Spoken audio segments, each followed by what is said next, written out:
Muito bem, queridos. Então hoje, se Deus assim quiser, nós terminaremos a primeira das doutrinas fundamentais, que é a bibliologia. Então aqui você vai perceber que nós fizemos 16 encontros a respeito dessa primeira doutrina. Então a doutrina da bibliologia é a doutrina que diz respeito à palavra de Deus. Então, biblio, de livros, e logia, de conhecimento. Então, conhecimento da palavra de Deus. E nós falamos de vários assuntos ao longo desses encontros, e vocês devem lembrar que eu fui muito claro dizendo que nesses encontros nós estamos apenas arranhando a superfície. Porque nós poderíamos aqui nos aprofundar por muito tempo estudando a bibliologia. Então, isso se estuda na teologia do que nós chamamos de teologia sistemática. A sistematização de doutrinas fundamentais que são provenientes da Bíblia, mas a Bíblia ela não trata essas doutrinas de maneira sistematizada. Você vai ver a respeito da bibliologia por várias partes da Bíblia, mas aqui no estudo da teologia sistemática, nós fazemos o encontro de tudo que a Bíblia diz a respeito da bibliologia e aí inserimos nisso. Então, o primeiro que nós falamos, se você lembra, é a revelação, parte fundamental da bibliologia, porque a ideia de saber como Deus se faz conhecer. Nós vimos que na revelação existe uma revelação geral, aquela que Deus faz por meio da criação, da consciência, que é a todos os seres humanos, e a revelação especial, que se encontra nas Escrituras. Também falamos que essa revelação de Deus ela tem um sentido progressivo. O que quer dizer que ela melhora? Não, quer dizer que com a palavra de Deus, aquilo que o Antigo Testamento falava, o Novo Testamento traz mais luz. Não existe diferença de qualidade, mas existe progresso de informação. Então, quando você pensar aqui na Igreja Bíblica Luz do Mundo, a defesa é a seguinte: a Bíblia precisa ser interpretada no seu contexto histórico e gramatical. Então, no Antigo Testamento, você vai ver que muitas informações lá vão ser esclarecidas no Novo, a respeito do próprio Jesus. Depois nós falamos na bibliologia a respeito dos grandes pactos da Bíblia, as grandes alianças que Deus fez. Em terceiro lugar, nós falamos a respeito da inspiração. E na inspiração nós entramos em alguns campos como inerrância, infalibilidade, que é a ideia da Bíblia não conter nenhum erro, a Bíblia não ser infalível naquilo que ela ensina, diferente de qualquer outro livro que não é infalível. O que é ser infalível? É não errar. A Bíblia não tem erros, então isso a torna com uma característica única. E também uma questão aqui que a gente falou a respeito da inspiração, que talvez passe despercebido, mas é a ideia de interpretabilidade. O que é isso? A Bíblia foi feita com o objetivo de ser interpretada. Então ela não é algo apenas para aqueles mais iluminados, os mais experientes, algo que já é. Desde o tempo do Novo Testamento, comecinho do Novo Testamento, nós vemos esse conceito equivocado de gnosticismo, a ideia de que só os superinteligentes têm um conhecimento especial. Isso não é bíblico. A Bíblia ela é interpretável. Agora, é verdade que alguns textos não são tão molezinha assim. Por quê? Porque você precisa conhecer o contexto histórico e gramatical. Então, alguns textos você vai ter que se debruçar mais. Mas isso não quer dizer que não possa ser interpretado. E quando eu falo interpretado, não entenda errado, e nós vamos falar sobre isso nos venenos, aquilo que nós devemos rejeitar, que a ideia de cada um tem sua interpretação. Não. A interpretação bíblica ela passa pela intenção do autor. Sempre é assim. Uma mensagem ela precisa ser sempre interpretada a partir da intenção autoral.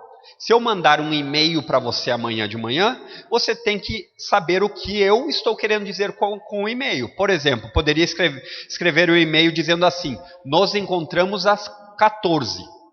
E aí a pessoa para quem eu estou escrevendo o e-mail, ela sabe, nos encontramos às 14 na praça de alimentação do shopping. Mas alguém que não sabe do contexto histórico vai fazer o quê? Adivinhar. Olha, nos encontramos às 14, ele está querendo dizer que é para assaltar um banco. né? Poderia ser. Depois falamos a respeito da canonicidade, critérios e também a divisão do cânon entre Antigo e Novo Testamento. Lembram? A ideia de cânon como uma vara de medir, a tradução da palavrinha cânon, uma régua onde existe um padrão. E a Bíblia segue um padrão que tem os seus critérios e tudo mais que nós já falamos. Então a Bíblia ela é dividida em Antigo e Novo Testamento. Quantos livros no total? Isso, 66, muito bem. Ainda bem que sempre tem um para salvar a turma toda, né? Depois nós falamos nos últimos encontros da concepção de Jesus a respeito das Escrituras, porque é importante isso. A maioria dos estudiosos, mesmo aqueles que são críticos da Bíblia, eles não são capazes de negar a historicidade de Jesus. Jesus foi um homem que viveu no tempo e na história. Então, entender o que Jesus ensinava, a concepção dele a respeito das Escrituras, é importante. Nós falamos a respeito disso. E uma coisa que eu gostaria só de lembrar vocês é do valor que Jesus deu à história. Jesus usou Adão e Eva em termos históricos, personagens que viveram no tempo e no espaço. Jesus usou eventos históricos como o evento de Jonas como sendo um evento real. Então isso é importante porque nós vamos ver aqui nos venenos, que é o que nós vamos falar hoje para encerrar, que muitas pessoas não têm uma concepção das Escrituras como Jesus. E por fim, falamos a respeito do que quer dizer iluminação. Então não é nenhuma coisa aqui mística no sentido assim de... Ela até tem um aspecto místico porque ela é sobrenatural, mas não num sentido comum da palavra, aí como a gente diz, olha, a pessoa precisa ser um iluminado. E aí vem uma série de bobagens a respeito dessa palavra. Falamos aqui que iluminação é, biblicamente falando, o momento em que o Espírito Santo começa, por meio do momento que você crê, a lhe dar capacidade de entender a Bíblia, abraçá-la, amá-la, defendê-la e confiar nela. Então, qualquer pessoa que seja intelectualmente saudável e que tenha algum tipo de estudo, ela é capaz de interpretar a Bíblia. Um professor de português, ele consegue fazer uma leitura bíblica gramatical correta. Mas o problema é que sem a iluminação, os textos não passam de escrito. Ele não tem apreço por aquilo. Não é algo que ele diz assim, isso é uma norma para a minha vida. Esse é um processo que a iluminação faz, que é o processo que o Espírito Santo traz na vida do crente. Então, queridos, como de costume, como nós sempre fizemos, ao final de cada doutrina fundamental, vai ter isso que nós chamamos de veneno. Você sabe o que é um veneno, não sabe? Em alguns produtos de limpeza, ou até mesmo inseticida, ou produtos desse tipo, você vê lá uma caveirinha assim, e dizendo uma coisa bem radical, assim, cuidado. Isso é veneno. E veneno nós temos que ficar longe. Então não seja bobinho de achar que você pode brincar com veneno, porque quem brinca com veneno acaba muitas vezes intoxicado. E dentro dos venenos aqui, eu creio que não são os únicos, mas talvez sejam os mais perigosos para a teologia cristã, e que é importante que você também saiba o seguinte, muito se escreveu a respeito disso, de cada um desses venenos que eu vou falar com vocês. Então a intenção aqui não é desmembrar nos mínimos detalhes, mas dar um panorama geral para que você saiba onde está o risco do veneno e depois até você procurar saber mais a respeito, né? Que tipo de veneno é esse? Por que ele é venenoso? Por que ele faz mal? Eu lembro aqui de uma frase de J.C. Riley que ele diz assim, não existe nada novo. O inimigo é o mesmo, ele apenas troca de roupa de tempo em tempo.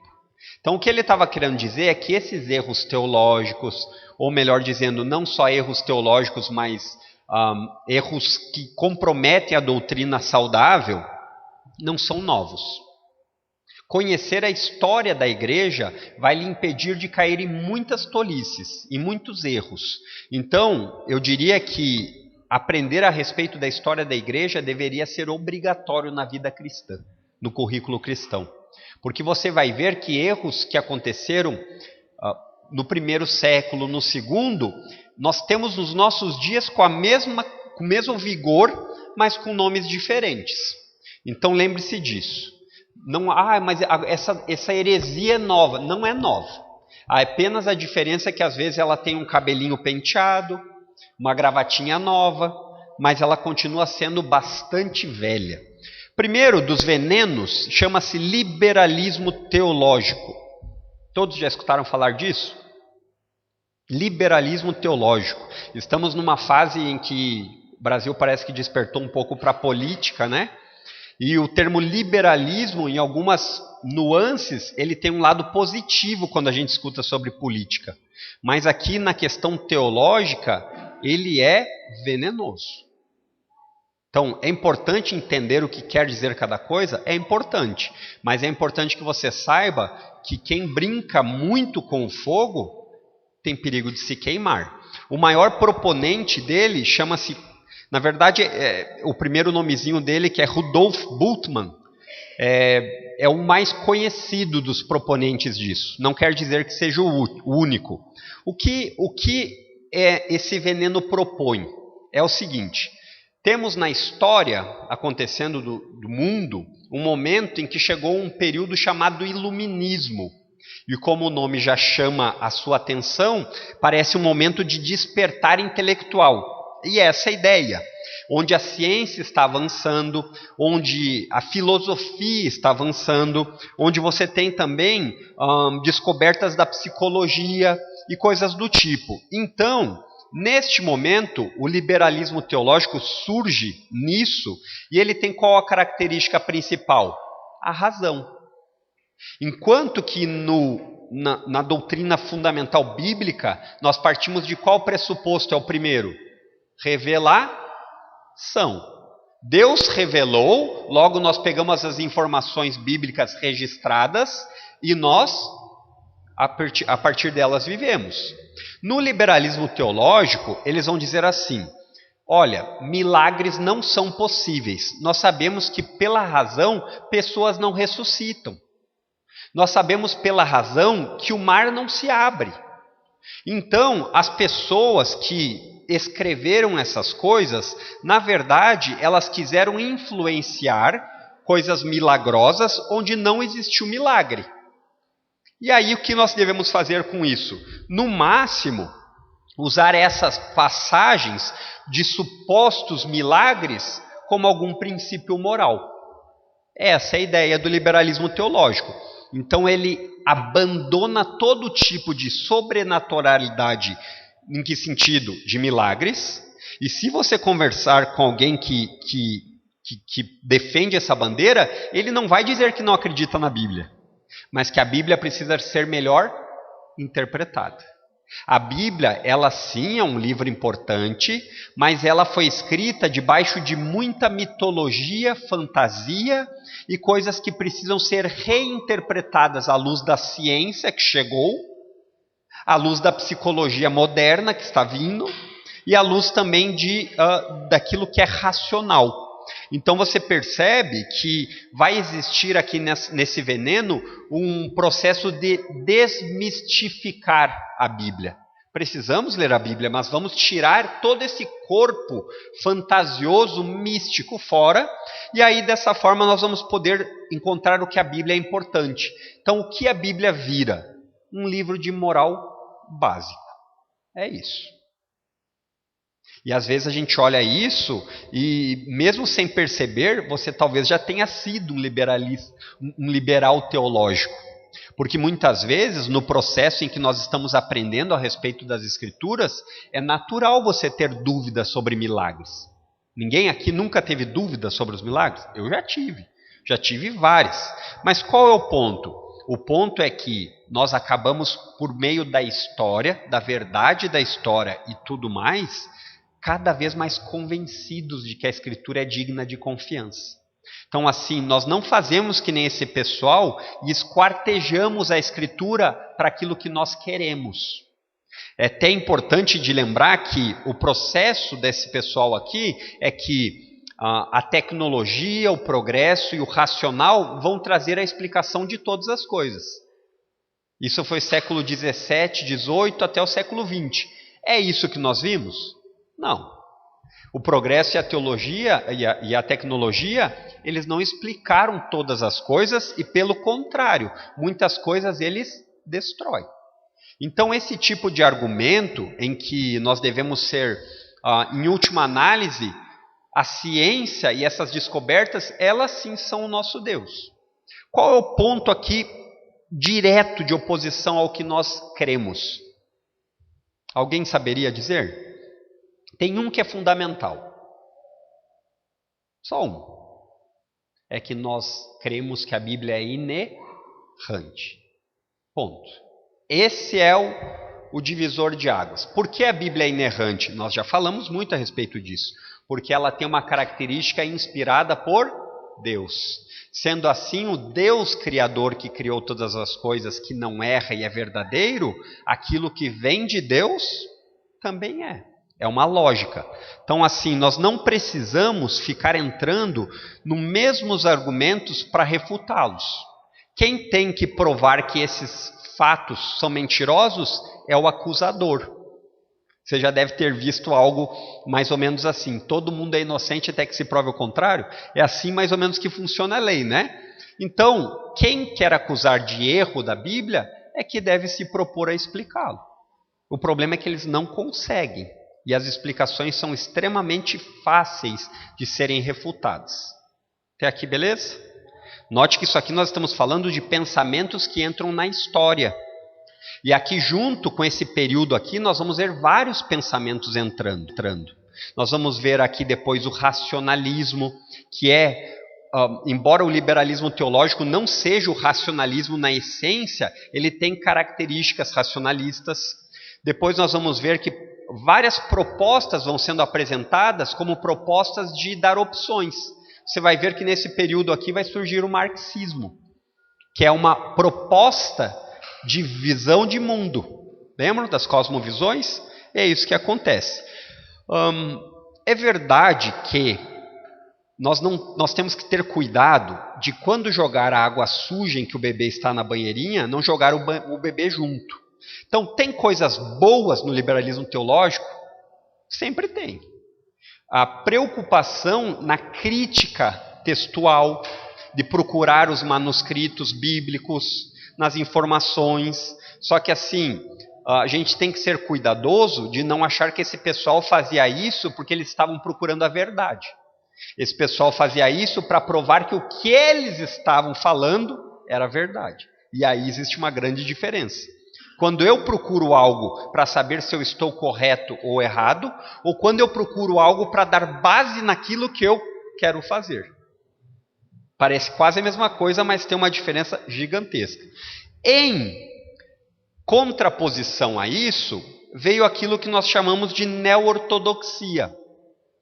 Qual é o ponto aqui? Bom, o liberalismo teológico transforma quase em evangélicos ateus. Por quê? Porque eles não acreditam num ser que é sobrenatural, que é capaz de fazer milagres. Então nós precisamos trazer algo que traga de volta o sentimento de devoção. E a neo-ortodoxia, o nome é neo de nova, e ortodoxia quer dizer, você lembra, né? Orto de reta. Doxia, a ideia de estudar. Então, quando você está com o pé machucado, você vai no ortopedista para endireitar seu pé. Quando você está com os dentes tortos, você vai no dentista ou dontista? Dontista, né?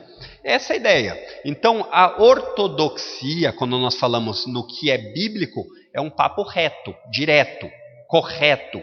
A neo-ortodoxia, nem tanto. O proponente mais famoso aqui chama-se Karl Barth. E Karl Barth foi uma figura importantíssima. Por quê? Porque ele foi um dos únicos corajosos em seu tempo de se levantar contra o liberalismo teológico. Olha que coisa doida. Preciso matar a praga de gafanhoto e vou botar uma praga de outra praga. Então é mais ou menos isso que acontece. Só que diferente do liberalismo teológico, muitos defendem que Karl Barth era um crente piedoso verdadeiro. Eu não sei se podemos afirmar isso, porque é só Deus que conhece o coração, mas enfim. Karl Barth tem muitos comentários bíblicos. Inclusive, dos comentários bíblicos dele, muitos são utilizados por pastores, por crentes fiéis, piedosos. Por quê? Porque existem características que podem ser aproveitadas. Aí você pergunta, mas você acha isso saudável? Eu diria, cuidado, né? Por quê? Porque se você tem outras opções que são mais garantidas, não vá atrás de um neo-ortodoxo. O que um neo-ortodoxo diz?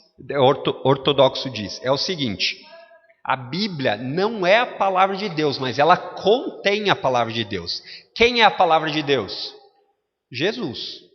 Todas as aparições que Jesus faz, sejam na história, sejam fora da história, são encontros verdadeiros de Deus com o ser humano. Então, quando você está lendo a Bíblia, existe um momento que você está lendo que você sente seu coração aquecido. Então, naquele momento, a Bíblia se tornou a palavra de Deus. Mas isso não quer dizer que aquele texto que para você foi a palavra de Deus, seja para o outro. Estão entendendo? A ideia aqui é uma ideia extremamente existencial. Quando você sente o sentimento aflorado. Então, por exemplo, assim, eu cantei aquela música e eu senti calafrios. Então esse é o momento em que você pode ter tido encontro com Deus fora das Escrituras. Por quê? Porque os momentos eles não são definidos exclusivamente na Bíblia. Mas a Bíblia contém a palavra de Deus, que é Jesus revelado. E por conter Jesus revelado, ela precisa ser aprendida. Interessante, né? Talvez você já tenha feito isso várias vezes. Você quer saber se alguém é um neo-ortodoxo? É quando mais ou menos você diz assim: olha, a Bíblia está ensinando isso. Para mim não parece que seja isso, eu nunca senti no coração. Aí você pode dizer assim: sei que tu é, hein? Descobriu o que tu é. Isso é o neo-ortodoxo. É aquele que valoriza muito mais o sentimento existencial do que a palavra de Deus revelada. Então, qual o perigo disso? O perigo disso é que você sempre está em busca de um encontro com Deus. Isso é ruim? Não, não é ruim. Mas o problema é que existem momentos em que o seu encontro com Deus, em determinada passagem bíblica, pode não vir a ser o mesmo encontro para você mesmo dali um tempo. Estão entendendo? Então a ideia é, sempre que o momento for sentido como algo espiritual, está valendo. Quando não existir isso, você não tem o mesmo aquilo que você leu, aquilo que você escutou, aquilo que você viu, não tem o mesmo valor. Então, os momentos de revelação são no passado, aquilo que Deus registrou por meio de homens santos, e que pode ou não se fazer sentido para você, como palavra de Deus, pode ou não. E no presente é quando você está lendo a Bíblia e no momento que você lê, você tem um encontro. É isso que se baseia. Então, assim, qual o perigo disso? O perigo disso é que você vive atrás de um encontro. Sempre preocupado com o encontro. E note que é importante isso. Não é que seja errado você procurar um encontro com Deus, mas nos termos em que Deus demonstra. Não nos termos em que você gostaria que fosse. Qual é o perigo disso? Aonde, mais uma vez, é a divisão? Novamente na inerrância. Novamente na revelação especial que é a Bíblia. Para nós, a Bíblia contém tudo que nós precisamos para o nosso conhecimento e edificação e caminhar no caminho da verdade. Para um neo-ortodoxo, nem sempre é só na Bíblia. Por quê? Porque nem sempre a Bíblia é que vai esquentar o seu coração. E isso é perigoso. Isso é perigoso porque nós nunca encontramos base firme. Sabe quando o apóstolo Paulo fala que tem que cuidar qualquer vento de doutrina que ele leva de um lado para o outro? Esse é o neo-ortodoxo. E você consegue perceber quando você está conversando com um evangélico neo-ortodoxo, porque ele está sempre na procura da revelação. Ah, olha, o pastor me deu essa palavra. Qual palavra? E aí ele fala uma adivinhação. Você, olha que bonito isso. Aí você no outro dia procura de novo. Por quê? Normalmente isso, e eu não acho que isso seja aplicável ao Karl Barth, é a preguiça. É a preguiça de estudarmos, de querermos conhecer a Deus por meio daquilo que ele deixou registrado. Né? Karl Barth não creio que pudesse ser acusado de preguiçoso, porque ele teve muito material. Mas, num tempo em que ele quis contrapor um racionalismo muito rigoroso, talvez ele tenha caído do outro lado. Então, o que fazemos? Jogamos inteiro fora? De novo, tem que ter cuidado. O que eu diria que é fundamental que poderíamos tirar? A coragem de ser oposição no tempo presente. Karl Barth não teve medo. Nós também não devemos ter medo de defender o que a Bíblia ensina.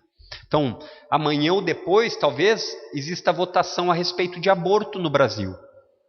Você não deve ter medo de dizer o motivo que você é contra. Né? E assim, tantas outras coisas. Até aqui, tudo ok?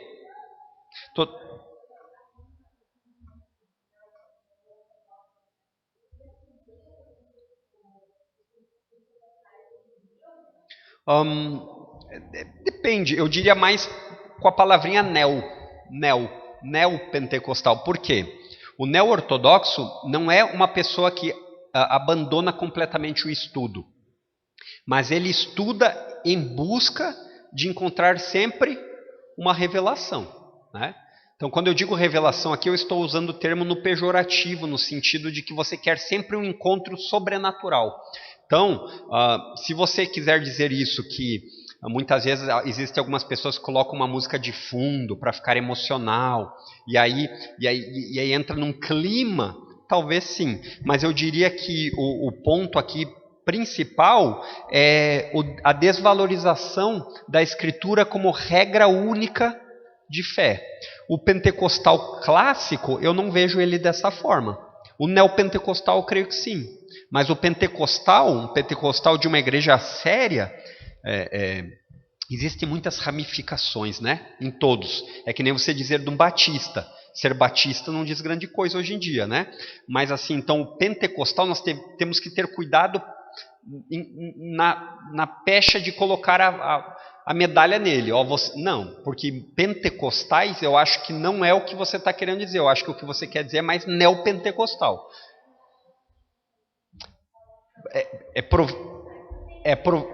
É uma perninha disso daqui. É uma perna disso daqui. Sempre que a Bíblia é mal interpretada, a porta está aberta para um monte de erros e heresias. Então isso acontece porque a Bíblia, ela perde o valor único. Então assim, quando eu olho para a Bíblia digo assim, eu preciso da Bíblia e algo mais. Eu preciso da Bíblia e o padre, o pastor. Não, se você quer dizer que precisa do pastor para lhe ensinar textos difíceis, sou de acordo. Mas entender que você não é capaz de chegar a uma interpretação bíblica, isso não é bíblico, né? Isso foi o que os reformadores lutaram, né? Mais ou menos isso, né? É que o movimento pentecostal é grande. Então, assim, tem primeira onda, daí na segunda onda, depois a gente vai ver que de segunda onda muitos nem classificam como pentecostais, classificam como neopentecostais. Então aqui a gente tem que ter um pouquinho de cuidado para não ir longe demais, né? Eu tenho muitos irmãos em Cristo que eu conheço, pentecostais, e são conservadores, às vezes tem alguma coisa que nós podemos discordar, mas jamais teriam um procedimento com a Bíblia desse tipo aqui. A Bíblia, então, quando ela diz assim, para não adulterar, não, para mim não serve, porque eu não senti. Não, ele não faria isso, né? Então ele não faz uma Bíblia à la carte, escolhe o sabor que lhe interessa. Mas acontece, né? Até no meio reformado pode acontecer, até no meio batista, enfim. Até aqui, beleza? Depois, o terceiro ponto aqui, e talvez aqui fique um pouco mais pesado, são os movimentos sectários. Sectário é de seita. e heréticos. Então aqui eu deixei classificado movimentos que se consideram cristãos. Eu não estou falando de movimentos que não são cristãos. Eu estou falando aqui de movimentos que eles se intitulam cristianismo. Então, entre eles, Mormons, Adventismo, Testemunha de Jeová e Romanismo. Romanismo aqui de catolicismo, né? Igreja Católica Romana. Então, a ideia aqui é o seguinte: desses que a gente fala, os dois primeiros em especial, os Mormons e o Adventismo, eles têm um livro a mais, que eles colocam em pé de igualdade com a Bíblia. Eles têm um livro que é tão importante quanto a Bíblia. E aí, quando é interpretado, os ensinos são da mesma qualidade. Então, por exemplo, você vai pegar nos livros dos Mormons, eles têm o Sacrosanto, que é um livro deles que eles colocam em pé de igualdade com a Bíblia. E depois você vai ter no Adventismo, que existem vários escritos da sua profetisa Ellen White, que estão no mesmo patamar bíblico. Então, por que isso é considerado um movimento sectário, seita? Porque não é só a Escritura como fonte de autoridade, certo? Por que eu deixei separados os dois últimos? Porque aqui nesses dois primeiros parece que se destacam escritos, não que não tenham personagens importantes para cada um deles. Mas nos dois últimos você vai ver que existe um apreço pela liderança, que a liderança tem pé de igualdade com a Escritura. Por exemplo, no romanismo nós temos o Papa, a tradição da igreja, o Papa, e fica em pé de igualdade com as Escrituras. Se o Papa falar alguma coisa, ele é capaz de reinterpretar o ensino bíblico porque ele é autoridade. Depois, no caso das Testemunhas de Jeová, eles têm um movimento chamado corpo governante, que é a liderança ela é detentora de um poder sobrenatural, sem dizer nos erros a respeito de tudo isso dos escritos deles, quando comparado com as Escrituras. Então, na prática, nenhum deles se submete às Escrituras. De que forma? Como única e suficiente. Isso é um divisor de águas para o protestantismo. O protestantismo adota como a sola Escritura, só a Bíblia. E a Bíblia tem algo que não seja, que precise ser revelado a mais? Não tem. Quando você pega escritos como, por exemplo, dos Adventistas do Sétimo Dia, que colocam escritos da profetisa Ellen White juntos, você está dizendo, em outras palavras, que a Bíblia não é suficiente. Entenderam? E aí talvez alguém vá perguntar, não sei se alguém iria perguntar, mas o que torna uma seita? Como nós caracterizamos uma seita? Uma seita é todo movimento que distorce as doutrinas fundamentais. Bíblia, Jesus, Espírito Santo, Deus, pecado e por aí vai. E você encontra em todas essas aqui que eu falei, movimentos que ou contradizem as Escrituras ou colocam pessoas acima da Escritura. Ficou bem claro aqui? Alguém ficou com alguma dúvida? Não são as únicas seitas e heresias que existem no mundo, infelizmente. Existem muitas. O problema é que aqui nós nos concentramos talvez nas mais conhecidas e naquelas que se intitulam cristãs. Então, esse pessoal aqui não é irmão, queridos. Esse pessoal aqui não precisa de tapinha nas costas. Ô, meu irmão, esse pessoal precisa de evangelização. Ah, mas então nós pegamos ele. Não, evangelize, como um descrente. E esteja preparado para explicar a razão da sua fé. Porque esse pessoal aqui estuda. E esse pessoal muitas vezes lhe deixará com vergonha. Ainda bem que não é por intelectualidade que você é salvo. É por uma fé no lugar certo, que é Cristo. Porque se fosse por intelectualidade e conhecimento de causa, esse pessoal aqui ganha da maioria dos evangélicos. Da maioria. Você vê até que tem pessoas aqui que vão nas casas sem vergonha de falar, né? Sem vergonha mesmo, porque chegam lá e falam, eu sou testemunha de Jeová. Não, você não é, eu que sou a testemunha de Jeová, você está mentindo. Por quê? Porque o Jeová da Escritura não é esse que você está ensinando. Né? Mas é importante estar preparados. Ok? Até aqui, ok? Então vamos para o último aí, que talvez seja um que vai lhe deixar surpreso. Tradução espúrias. O que é isso? Vocês devem lembrar que existem milhares de manuscritos originais, né? Que são traduzidos para cada língua. Então, por exemplo, quando você pega um manuscrito do grego e traduz para o inglês, a escolha das palavras às vezes muda, porque as variáveis nas línguas são diferentes. E não há problema nisso. Não há problema. Às vezes, o tradutor, por exemplo, o tradutor para o português, ele pode escolher uma palavra que talvez fizesse melhor sentido outra. Por exemplo, quando você fala em propiciação, né? O apóstolo Paulo vai ensinar a respeito disso no próximo texto. A propiciação é um termo teológico que, se você traduzir de maneira equivocada, perde o sentido. E você poderia traduzir por aceito. Porque a propiciação é um tipo de aceitação da parte de Deus, mas perde o recheio. Mas isso não quer dizer que seja algo feito de maneira pejorativa ou que queira levar alguém ao erro. Não é disso que eu estou falando. O que eu estou falando são acréscimos, que são feitos sem base textual, sem tradução dos originais, com intenção de incluir algo, por vários motivos, e que não são fiéis aos originais. Quer ver qual delas? Por exemplo, se você pegar a tradução do Novo Mundo, alguém sabe do que é a tradução do Novo Mundo? O pastor Fernando sabe, né? Tem que saber. Testemunha de Jeová. E a tradução deles das Escrituras é completamente distorcida. Mas eles talvez não tenham feito algo. Não, porque eles não pegam do original. Então nós não estamos falando aqui nas diferenças de tradução do português da ARA, da ARC, Almeida Revista e Corrigida, da NVI, da NVT. Nós não estamos falando disso. Essas são traduções honestas do original.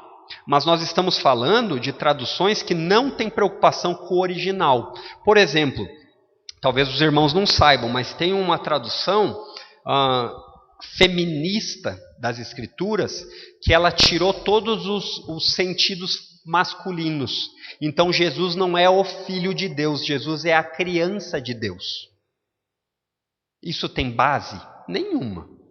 Isso é para dar força a um argumento ideológico que eu quero lhe enfiar goela abaixo. Então esse é o ponto. E isso é anterior a crer ou não crer. Isso passa por um processo honesto que qualquer estudioso faria, mesmo não crendo na Bíblia, certo? Isso é importante, você sabe, nós não estamos aqui falando de crer na Bíblia como palavra de Deus, mas de crer na Escritura como ela foi feita. Isso é algo que é arqueológico, é uma ciência por trás disso. Outra tradução ainda agora, chamada freestyle. Então você olha uma palavra dessa, você diz, uau, que legal, que moderno. Essa é a Bíblia dos palavrões. Então você tem todo tipo de palavrão lá. Tem alguns youtubers que talvez adorem,